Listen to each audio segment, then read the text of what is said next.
आज मी एक आपल्यासमोर इंटरेस्टिंग केस डिस्कस करणार आहे. माझ्या हॉस्पिटलला एक ताई तिसऱ्या खेपेची गर्भवती 17 ते 18 आठवडे झालेली सेकंड ओपिनियन म्हणजे अजून एक मत घेण्यासाठी माझ्याकडे आली.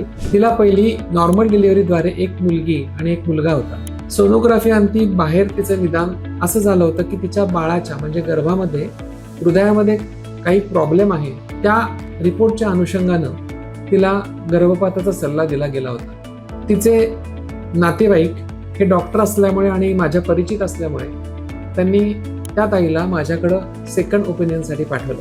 सोनोग्राफी केल्यानंतर माझ्या असं लक्षात आलं की हृदयाच्या मध्ये जो आजार त्यांना अभिप्रेत होता किंवा जो रिपोर्टमध्ये होता तो आजार त्या बाळाला किंवा त्या गर्भाला नव्हता. आता हे दोन परस्पर विरोधी मतं झाली. तर मी त्या पेशंटच्या नातेवाईकांना आणि पेशंटला स्वतः असं सांगितलं की आपण अजून एक सिनियर कन्सल्टंटचं ओपिनियन ह्याच्यात घेऊया. आत्ता जर आपण प्रेग्नन्सी खाली केली किंवा गर्भपात केला आणि जर ते बाळ चांगलं असेल त्या बाळाला जन्माला येण्याची आपण संधीच देणार नाही आणि मग त्या बाळावर तो अन्याय होईल. सुदैवाने त्या नातेवाईकांनी माझं ऐकलं आणि आम्ही अजून एका सिनियर कन्सल्टंट सोनोलॉजिस्टचं मत घेतलं. आता आमच्याकडे 3 मतं होती. एक पहिलं मत होतं, एक माझं मत होतं आणि एक सिनियर कन्सल्टंट डॉक्टरांचं मत होतं. त्यापैकी तीन पैकी 2 डॉक्टरांचं असं म्हणणं होतं की हे बाळ चांगलं. मी परत पेशंटला काउन्सिल केलं की 3 पैकी 2 विरुद्ध 1 असा हा निर्णय आहे, तर आपण थोडीशी रिस्क घेऊया आणि हे बाळ वाढवण्याचा प्रयत्न करूया. ह्या बाळाच्या वाढीमध्ये काय काय धोके असू शकत होते. एकतर तो आजार होता तो नंतर कळला असता. त्या बाळाला जो पिशवीमध्ये होणारा रक्ताचा पुरवठा होता त्याचा जो स्पीड होता तो थोडासा कमी होता. म्हणजे हे बाळ FGR ज्याला आपण म्हणतो किंवा फिटल ग्रोथ रिस्ट्रिक्शन ज्याला आपण म्हणतो किंवा कमी वाढीची कमी वजनाची बाळं अशी निर्माण होण्याची शक्यता जास्त होती.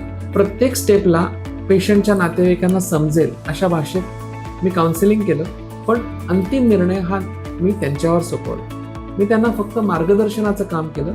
डिसिजन मेकिंग हे पेशंटनी आणि त्यांच्या पूर्ण फॅमिलीनी समोर बसून केलं. सुदैवाने त्यांनी मला साथ दिली आणि आम्ही सर्वसाधारणपणे 3 ते 3.5 महिने regular doppler flow study, liquor volume study करत 18 आठवड्यापासून 36 आठवड्याच्या पर्यंत आम्ही ही प्रेग्नन्सी पुल ऑन करत गेलो. प्रत्येक वेळेला जेव्हा पेशंट तपासणीसाठी यायचा त्यावेळेला आम्ही त्याचा डिटेल फिटल डॉपलर करत होतो आणि पेशंटला संभाव्य वजनाची आणि वाढीची कल्पना देत होतो. त्याचं एक साधं उदाहरण देतो. असं आपण गृहीत धरूया की तुमचं वय आज 2 वर्ष आहे आणि तुम्ही मला 2 वर्षांनी भेटले, तर तुमचं वय 4 वर्ष पाहिजे.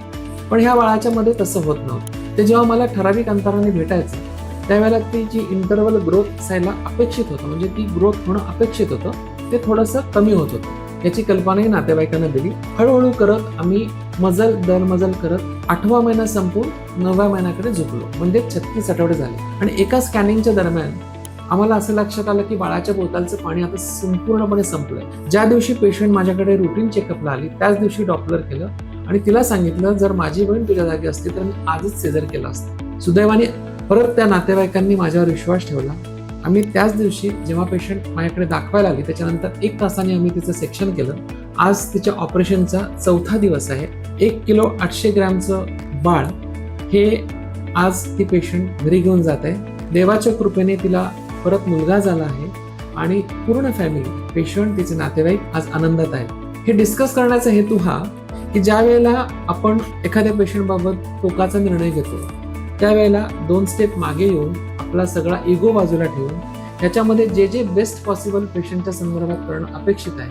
उदाहरणार्थ चांगले रिसोर्स पर्सनची इन्व्हॉल्वमेंट असेल. म्हणजे हा जो अप्रोच आहे हा इंडिव्हिज्युअल न ठेवता हा टीम अप्रोच असावा असं माझं प्रामाणिक मत आहे. ज्यावेळेला असे पेशंट्स आपल्या हॉस्पिटलमधून डिस्चार्ज होतात, घरी जातात, त्यावेळेला त्यांच्या आईच्या चेहऱ्यावरचा आनंद, त्यांच्या फॅमिलीच्या चेहऱ्यावरचा आनंद हा त्यांनी आपल्याला दिलेल्या बिलापेक्षा कैक पटीने अधिक असतो एवढं मात्र नक्की.